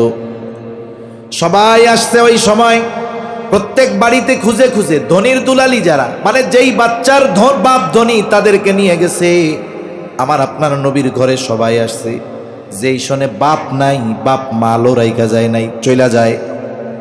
হালিমাতুস সাদিয়া আসছে একটা দুর্বল বাহন নিয়া, সবার পেছনে আসছে। আইসা দেখে সবাই টাকা পয়সাওয়ালাদের ছেলে মেয়ে নিয়ে চলে গেছে। নবীর ঘর থেকে একবার ঘুরে গেছে, যখন দেখে কাউকে পায় না, তখন হালিমাতুস সাদিয়া স্বামীকে বলে, আসছি যেহেতু খালি হাতে যামু কেন? ইয়াতিম বাচ্চাটার দিকে তাকায়া মায়া লাগছে, চলেন এইটারেই নিয়ে যাই। এইবার দুইজনে গিয়া আমার আপনার নবী, ইয়াতিম নবী হালিমাতুস সাদিয়া নবীকে নিয়ে গেছে। হালিমাতুস সাদিয়া বলে, আমি যখন মুহাম্মদ, শিশু মুহাম্মদকে কোলে নিলাম, আমার স্তনে দুধ কম ছিল। অসুস্থতার কারণে, দুর্বলতার কারণে আল্লাহ তাআলা মুহাম্মদকে কোলে নেওয়ার সাথে সাথে আমার স্তনগুলো দুধে পরিপূর্ণ করে দিয়েছে। কয় বুঝতে পারছি সাধারণ কোনো জিনিস না। সুবহানাল্লাহ। এইবার আসছিল দুর্বল বাহন নিয়ে, বাহনে উঠছে, বাহন সবল হয়ে গেছে, সবাই আগে রওনা দিয়েছে, হালিমাতুস সাদিয়া পরে, কিন্তু নবীজি উঠছে বাহনে। এইবার বাহনের গতি বেড়ে গেছে, সবাইকে ওভারটেক করে চলে গেছে সবার আগে। সবাই বলে, ও হালিমা, কি নিয়ে আসছিলা আর কি নিয়ে যাও? বাহন কি পরিবর্তন করছো নাকি? বলে না, বাহন আগেরটাই আছে। তাহলে চিন্তা করে দেখেন, এদিকে যেতে গেলে লম্বা কথা হয়ে যাবে, যে হালিমাতুস সাদিয়া নবীজির চেহারা দেখা মায়া লাইগা গেছে, এতিম এই জন্য ফালায় রাখা যায় নাই। এরপরে এক সময় আমার আপনার নবীর মা ইন্তেকাল করলেন, অভিভাবক হলেন দাদা আব্দুল মুত্তালিব। আব্দুল মুত্তালিব 2 বছর পরে মারা যায়। মারা যাওয়ার সময় ওসিয়ত করতেছে আবু তালেবকে যে আমার মরার পরে তুমি অভিভাবক। ওই সময় আব্দুল মুত্তালিবের যতজন সন্তান বেঁচে ছিল, সবার মধ্যে সবচাইতে দরিদ্র ছিল আবু তালেব। অন্যান্য চাচারাও নবীকে অনেক ভালোবাসতেন, কিন্তু তাদের মধ্যে আবু তালেব বেশি ভালোবাসত। এই জন্য আব্দুল মুত্তালিব কোন ছেলে টাকাওয়ালা বেশি এটা খেয়াল করেন নাই, বরং খেয়াল করেছেন ছেলেদের মধ্যে কে বেশি মুহাম্মদকে ভালোবাসে। ইয়াতিম বাচ্চা ও খাবারের চাইতে ভালোবাসা চায় বেশি। আপনি খাওয়ান দাওয়ান ভালো দেন, কিন্তু আচার আচরণ খারাপ করেন, কষ্ট পাবে। কিন্তু খাওয়ান ঠান্ডা ভাত লবণ দিয়া পেঁয়াজ দিয়া, কিন্তু আচরণ যদি ভালো করা হয় ও ওইখানে থেকে খুশি হয়ে যাবে, ঠিক কিনা? মোট কথা হলো, আপনি ইয়াতিম হওয়ার কারণে কেউ খারাপ আচরণ করে নাই। আপনাকে যে দেখছে তার অন্তরে আমি মোহাব্বত ঢেলে দিয়েছি, আমি আপনার লালন পালনের ব্যবস্থা করেছি। শুধু তাই না, ওয়াজাদাকা দাল্লান ফাহাদা, আপনি সঠিক পথ সম্পর্কে অনবগত ছিলেন, সঠিক পথ আপনি চিনতেন না, আমি আপনাকে সঠিক পথ চিনিয়ে দিয়েছি। ওয়াজাদাকা আইলান ফাআগনা, আরে নবুয়তির আগে আপনি নিঃস্ব ছিলেন, আমি আল্লাহই আপনাকে ধনী বানায় দিয়েছি। এই আয়াতের তাফসিরে মুফাসসিরিনে কেরাম খাদিজাতুল কুবরা রাদিয়াল্লাহু তাআলা আনহার সাথে বিবাহের কথা উল্লেখ করেন। নবীজির সাথে খাদিজার বিবাহ হয়ে গেল। খাদিজা আমার আপনার নবীজিকে বলতেছে, ও মুহাম্মদ, এতকাল আপনার সাথে আমার সম্পর্ক ছিল একরকম, আজকে থেকে আর এক রকম। এখন থেকে আমি হইলাম আপনার অধীনস্থ। মুহাম্মদ, আপনি শুনে নেন, আমার যত সম্পদ আছে আমি সব সম্পদের মালিক আপনাকে বানিয়ে দিলাম। এই সম্পদ যেখানে খুশি যেভাবে খুশি আপনি ব্যয় করবেন, কোনো অসুবিধা নাই। আর আল্লাহ বলেন, ওই যে খাদিজা সম্পদের মালিক বানাই দিছিল, এটার ব্যবস্থা কে করছে? আল্লাহ তাআলা করছে। এজন্য নবীজি সম্পদের লোভে খাদিজাকে বিবাহ করেন নাই, নবীজিকে বিবাহ করেছেন। খাদিজা নিজে প্রস্তাব দিয়েছে, সম্পদের লোভে নবীজি বিবাহ করেন নাই। নবীর ব্যাপারে এই একটা অপবাদ দেয়। আর একটা অপবাদ দেয় যে নবীজি নিজের পুত্রবধূকে বিবাহ করেছে। নাউজুবিল্লাহ। হযরত যায়েদ রাদিয়াল্লাহু তাআলা আনহু, উনি প্রথমে খাদিজা রাদিয়াল্লাহু তাআলা আনহুর গোলাম ছিলেন। যায়েদকে কিনে আইনা দিছে বাজার থেকে খাদিজার এক ভাই। যায়েদ গেছে হারায়া, আর একদল দুষ্টু মানুষ যায়েদ রে পেয়ে বাজারে নিয়ে গোলাম হিসাবে বিক্রয় করে দিছে। এখন এই বাচ্চা গোলাম রে কিনে আইনা খাদিজার এক ভাই খাদিজারে হাদিয়া দিছে। নবীজির সাথে বিবাহের পরে যায়েদের আচার আচরণ ভালো, আদব লেহাজ ভালো, নবীজিকে হাদিয়া দিয়ে দিছে যে ধরেন এটা আপনারে দিয়া দিলাম যায়েদকে। এই দিক দিয়ে যায়েদের মা বাবা খুঁজতেছে, পোলা কই গেল, খুঁজে খুঁজে পায় না। এই যে ইদানিং দেখতেছি, প্রায় দেখি বাচ্চা হারাইতেছে, ছোট বাচ্চারা হারিয়ে যাচ্ছে, হয়তো অপহরণকারী নিয়ে যাচ্ছে। এটা একটা কঠিন বিষয়। এজন্য আপনারাও আপনাদের বাচ্চাদের উপর একটু খেয়াল রাখতে হবে, নজর রাখতে হবে, সতর্ক থাকতে হবে, ঘরের বাইরে গেলে খেয়াল করতে হবে। তা যায়েদের খোঁজ মা বাবা করতে করতে এক সময় জানতে পারলো মক্কায় আছে মুহাম্মদ সাল্লাল্লাহু আলাইহি ওয়াসাল্লামের কাছে। খুঁজতে খুঁজতে চলে আসছে। উনি তখন বালক, মা বাপ পাইছে, মা বাবাও চিনছে, সেও মা বাবাকে চিনছে।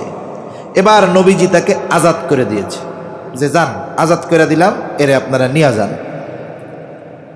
দীর্ঘ সময় যায়েদ নবীজির কাছে থাকছে। নবীজির চরিত্রে সে এতটা মুগ্ধ হয়েছে, মা বাবাকে বলে তোমরা যাও, আমি তোমাদের সাথে যাব না। কত মোহাব্বত মায়া নবীর উপর। এক সময় মা বাবা তাকে রেখে যাইতে বাধ্য হয়েছে। আর যায়েদের এই মোহাব্বতের কদর নবীজি করেছেন। নবীজি সবার সামনে ঘোষণা দিয়ে দিলেন, আজ থেকে যায়েদ হলো আমার পুত্র, পালক পুত্র। এই যায়েদের সাথে নবীজি বিবাহ দিয়ে দিয়েছেন ওনার ফুফাতো বোন যায়নাব বিনতে জাহাশকে।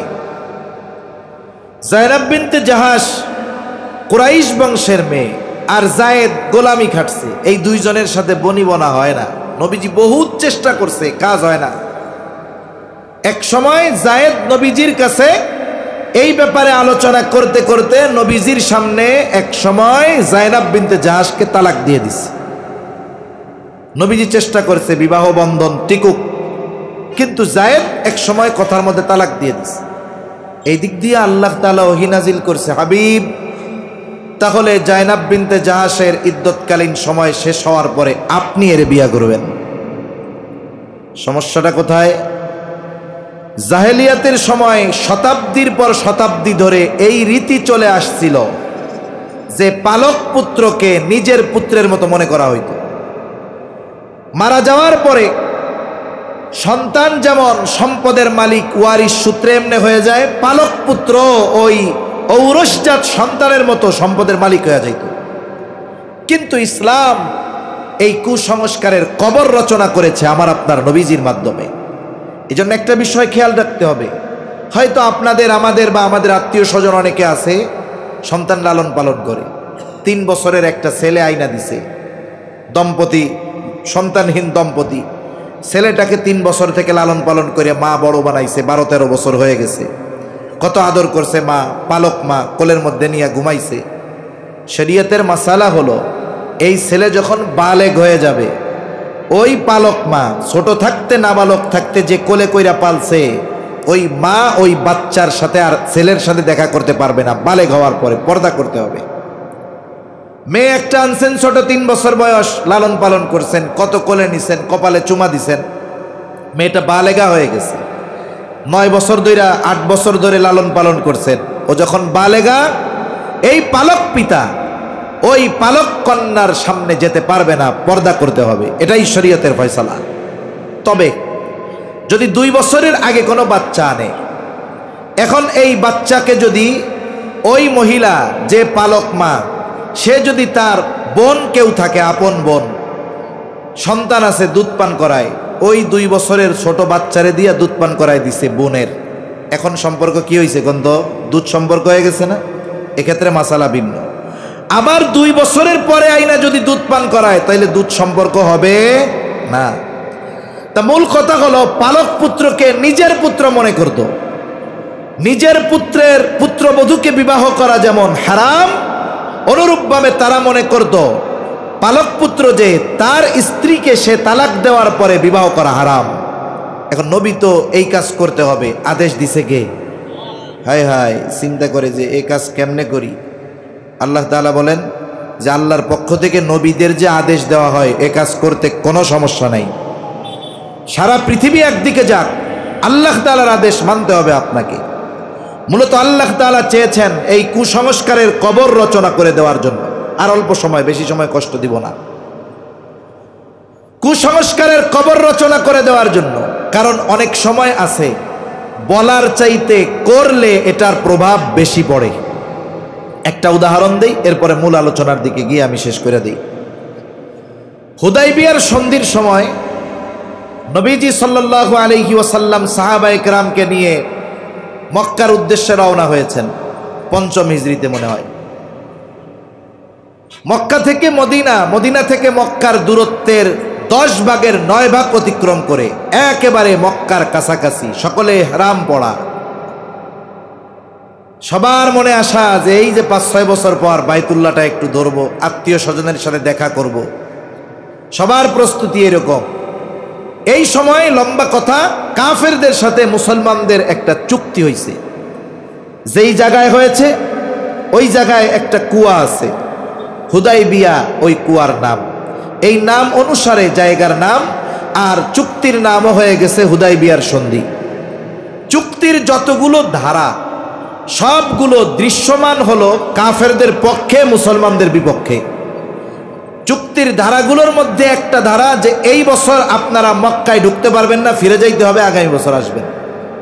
সবগুলো বিপক্ষে। নবীজিও সিগনেচার করে দিচ্ছে যে মাইনা নিলাম। যদিও দেখা যায় এই চুক্তিতে প্রকাশ্যে কাফেররা বিজয়ী হয়েছে, কিন্তু আল্লাহ তাআলা জানায় দেন না, দেখা যাচ্ছে ওইটা, কিন্তু বিষয়টা ভিন্ন। ঠিক কিনা বলেন? এখন সাহাবায়ে কেরাম মন খারাপ বইসা আছে। নবীজি তাদের সামনে গিয়া বললেন, তোমরা মাথা মুন্ডিয়ে ফেলো এবং যার কাছে যেই প্রাণী আছে এটাকে কোরবানি করে ফেলো, জবাই করে ফেলো। এই কথা নবী সাহাবায়ে কেরামকে 3 বার বলছে। কয়বার? ওনারা জাগায় অবস্থান, একটু নড়েও না, চড়েও না, হুহা কিচ্ছু বলে না। অথচ নবীজি কোনো কথা 3 বার বলা লাগে না, একবার বললে সাহাবায়ে কেরাম জীবন দেওয়ার জন্য প্রস্তুত। এই অবস্থা দেখে নবীজি আর তাদের কিছু বলেন নাই। ওই সফরে নবীজির সাথে ছিলেন উম্মে সালামা রাদিয়াল্লাহু তাআলা আনহা। নবীজি উম্মে সালামা রাদিয়াল্লাহু তাআলা আনহার কাছে গিয়ে বলে, উম্মে সালামা, ঘটনা তো এইরকম। বলে, ইয়া রাসূলুল্লাহ, তারা একটু মনোকষ্টে আছে, তারা আপনার আদেশ অমান্য করতে পারে না। আপনি এক কাজ করেন, আপনার জন্তুটা নিয়ে তাদের সামনে আপনি নিজে জবাই করে দেন, কিছু বলার দরকার নাই। নবীজি এইবার নিজের জন্তুটা নিয়ে তাদের সামনে নিয়ে যখন জবাই দিয়ে দিল, কিছুই বলা লাগে নাই, সকলে উঠে গেল, মাথা মুন্ডায় ফেললো, সাথে থাকা পশুগুলোকে তারা কোরবান করে দিল। তাহলে কিছু সময় আছে, বলার চাইতে করলে প্রভাবটা বেশি পড়ে। আল্লাহ তাআলা চাইলেন আমার আপনার নবীজির মাধ্যমে এই কুসংস্কারের কবর রচনা করবে। শুধু তাই না, এই বিবাহ দুনিয়ার কোনো কাজী পড়ায় নাই, স্বয়ং আল্লাহ তাআলা এই বিবাহ সম্পাদন করেছেন।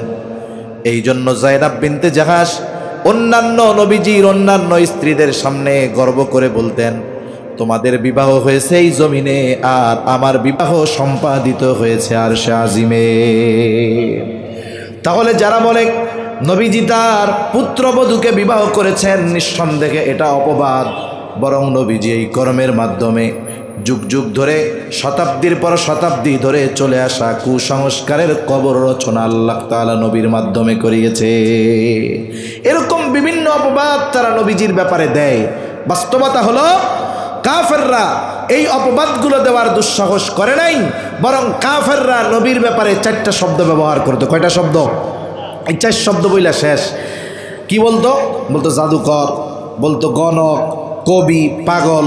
এখন যখন ওই যে গোপনে প্রকাশ্যে দাওয়াত দিছে, চিন্তা করতেছে, হায় রে, এই বছর হজের সময় বাহিরের থেকে লোকজন আসলে মুহাম্মদ যদি তাদেরকে নিজের দলে ভিড়ায় নেয়, তাহলে কি করা যায়?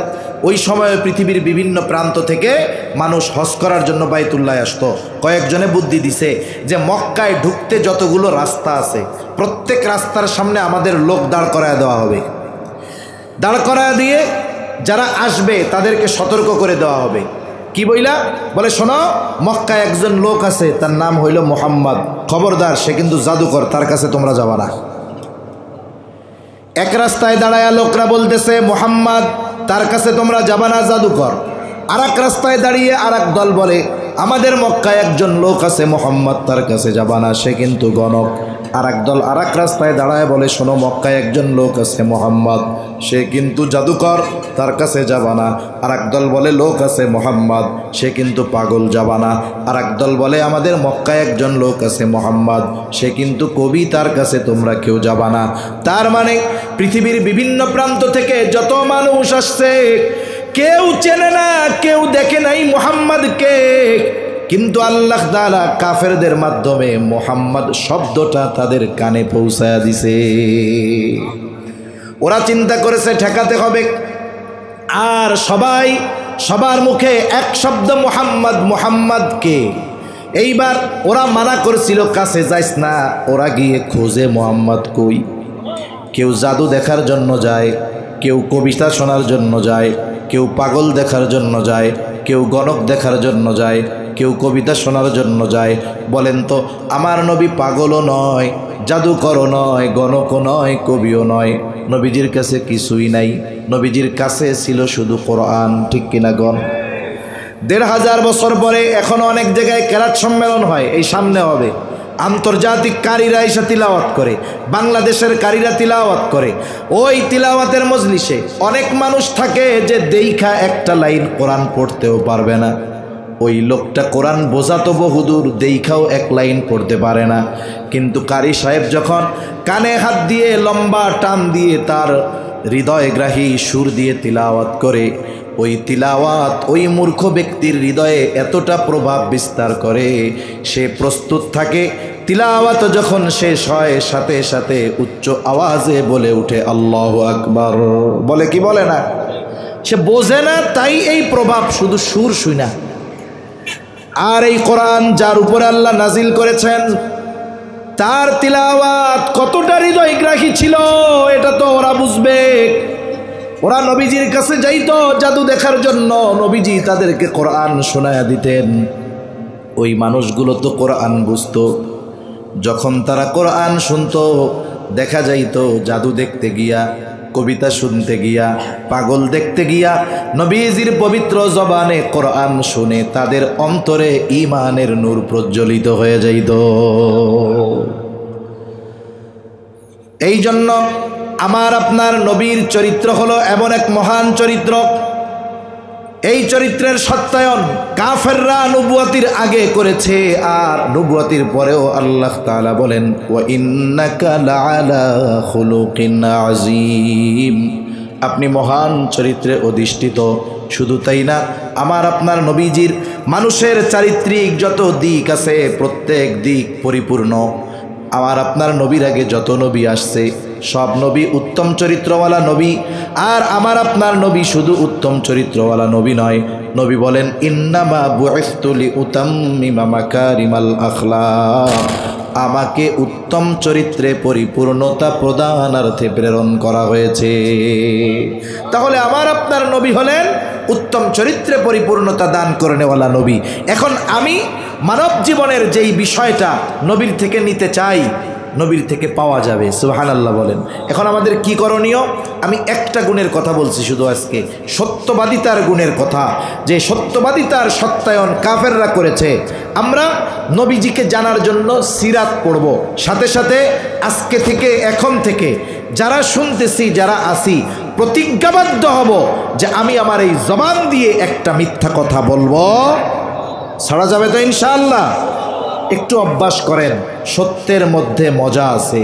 একটু চিন্তা করেন, আমার আপনার সাথে একজন ফেরেশতা আছে, ওর কাজ কি? একজন আছে তো কয়েকজন, একজনের কাজ কি? বলে মা ইয়ালফিযু মিন কাউলিন ইল্লা লাদাইহি রাকীবুন আতীদ।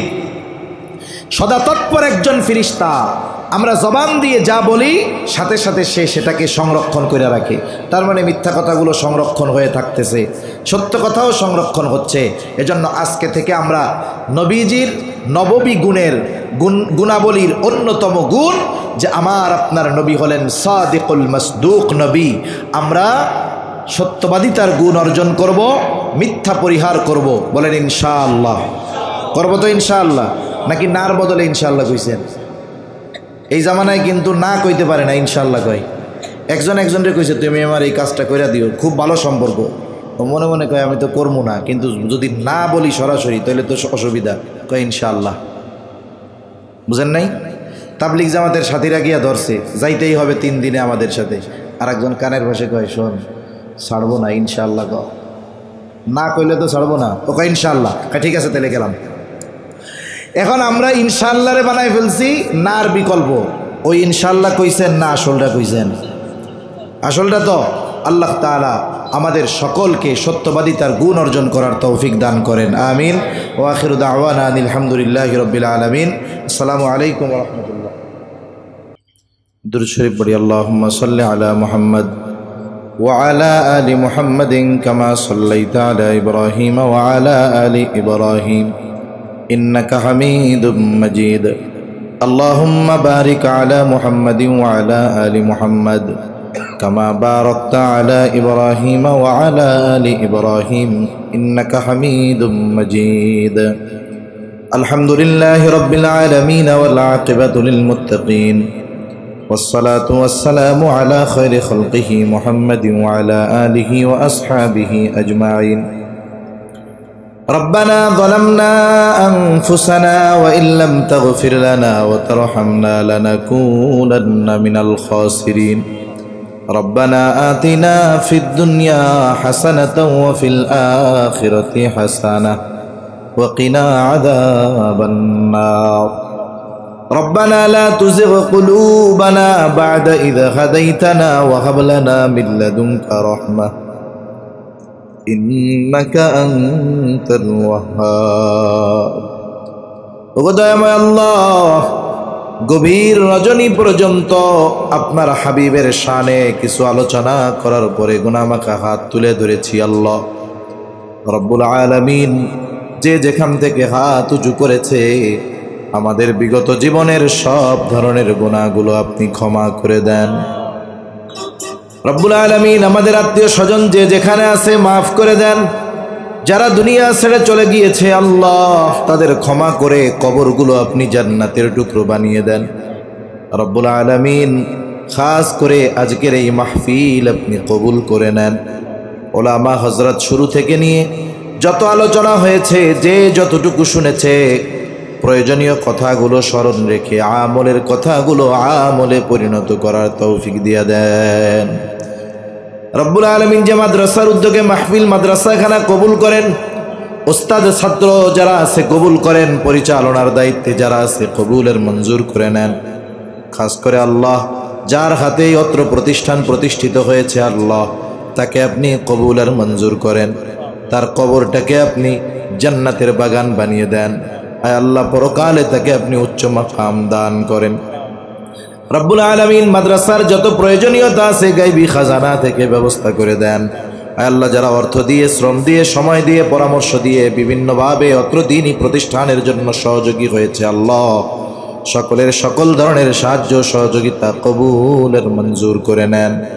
রব্বুল আলামিন, অত্র প্রতিষ্ঠান সহ তামাম দুনিয়ার সকল দ্বীনী প্রতিষ্ঠানগুলোকে আপনি ষড়যন্ত্র চক্রান্ত থেকে হেফাজত করেন আল্লাহ। আয় আল্লাহ দ্বীনি প্রতিষ্ঠানের প্রতি আমাদের সকলের মহব্বত ভালোবাসা বাড়িয়ে দেন রব্বুল আলামিন। খাস করে যারা অসুস্থ সুস্থতা দান করেন আল্লাহ। আয় আল্লাহ আমার এক বোন অসুস্থ হয়ে আইসিইউতে আছে আল্লাহ, আল্লাহ আপনি তাকে পরিপূর্ণ সুস্থতা দান করেন রব্বুল আলামিন। হয়তো অনেকের আত্মীয় স্বজন অসুস্থ আছে আল্লাহ, তাদেরকেও সুস্থতার নিয়ামত দান করেন। আয় আল্লাহ খাস করে যারা অভাবে আছে অভাব দূর করে দেন, ঋণগ্রস্তের ঋণ পরিশোধ করার তৌফিক দিয়ে দেন, হারাম হালাল বেঁচে চলার তৌফিক দেন, বরকতময় প্রশস্ত রিজিক আল্লাহ আপনি আমাদের দান করেন। রিজিকের অভাব দিয়ে আপনি আমাদের পরীক্ষা নিয়েন না রব্বুল আলামিন। খাস করে আমরা যারা হাত উঁচু করেছি, আমাদের মধ্যে হয়তো অনেকের মা নাই, অনেকের হয়তো বাবা নাই। মা বাবা কত বড় নিয়ামত, যার নাই সে বোঝে মা বাবা কত বড় নিয়ামত। আয় আল্লাহ গুনার কারণে যদি কারো মা বাবার কবরে আযাব হয়, আমাদের মধ্যে যাকে পছন্দ, যারা আমল পছন্দ, তার আমলের ওসিলায় ওই মা বাবার কবরের আযাব আল্লাহ আপনি মাফ করে দেন, কবরগুলো জান্নাতের টুকরো বানিয়ে দেন। কিয়ামতের দিন হিসাব সহজ করে জান্নাতের ব্যবস্থা করে দিয়েন। যাদের মা বাবা বেঁচে আছে সুস্থ দীর্ঘ নেক হায়াত দিয়ে দেন রব্বুল আলামিন। যাদের সন্তান অবাধ্য আছে সন্তানগুলোকে বাধ্য করে দেন। আমাদের স্ত্রী সন্তান আমাদের জন্য চক্ষু শীতলকারী হিসাবে কবুল করে নেন। আয় আল্লাহ সন্তানগুলোকে দুনিয়া আখিরাতের প্রকৃত সম্পদ হিসাবে প্রস্তুত করার তৌফিক দিয়ে দেন। মা বোনদের কবুল করেন, পর্দা নিশিন বানিয়ে দেন, 5 ওয়াক্ত নামাজ যথাযথভাবে আদায় করার তৌফিক দিয়ে দেন। আয় আল্লাহ আমাদের অন্তর আপনার এবং আপনার হাবিবের মোহাব্বত দিয়ে ভরপুর করে দেন। আয় আল্লাহ নববিগুণে গুণান্বিত হওয়ার তৌফিক দেন। আয় আল্লাহ আমাদেরকে পরিপূর্ণ সত্যবাদিতার গুণ অর্জন করার তৌফিক আল্লাহ আপনি দিয়ে দেন রব্বুল আলামিন। বেনামাজিদের নামাজি বানিয়ে দেন, সুন্নাতবিহীন মানুষগুলোকে সুন্নাতওয়ালা বানিয়ে দেন। আয় আল্লাহ আমাদের সকলকে পাপাচার অনাচার সকল প্রকার অন্যায় থেকে বেঁচে থাকার তৌফিক দেন। খাস করে আমার তরুণ যুবক ভাই যারা আছে আল্লাহ তাদেরকে কবুল করেন। আয় আল্লাহ তাদেরকে সহ আমাদের সকলকে গুনাহ থেকে বেঁচে থাকার তৌফিক ও হিম্মত আপনি দান করেন রব্বুল আলামিন। আমাদের অন্তরকে আপনি আপনার এবং আপনার হাবিবের মোহাব্বত দিয়ে ভরপুর করে দেন। আয় আল্লাহ তামাম দুনিয়ায় কোরআনী আইন বাস্তবায়ন করে দেন রব্বুল আলামিন। আমাদেরকে পরিপূর্ণ দ্বীন মেনে চলার তৌফিক আল্লাহ আপনি দেন। আল্লাহ আমাদের ন্যায়পরায়ণ খোদাভীরু একজন শাসক দান করেন আল্লাহ। আমাদের পাপের কারণে নতুন করে কোনো জালেম আপনি আমাদের উপরে চাপায়া দিয়েন না। আয় আল্লাহ তামাম দুনিয়ার মাজলুম মুসলমানদের জন্য সাহায্যকারী হয়ে যান। ফিলিস্তিনের মুসলমানদের সাহায্য করেন আল্লাহ। আয় আল্লাহ যারা দুনিয়া ছেড়ে চলে গেছে শাহাদাতের মর্যাদা দান করেন। আয় আল্লাহ জালেমদের বিরুদ্ধে যারা জিহাদ করতেছে তাদের জন্য আপনি আসমানি বাহিনী প্রেরণ করেন। আয় আল্লাহ দেশ নিয়ে ইসলাম নিয়ে যারা ষড়যন্ত্র চক্রান্তে লিপ্ত আল্লাহ এদের মুখোশ আপনি উন্মোচন করে দেন রব্বুল আলামিন। আমাদের সকলকে বারবার মক্কা মদিনা জিয়ারত করার তৌফিক দেন। আয় আল্লাহ আমাদের দেশের উপরে খাস রহমত নাজিল করেন।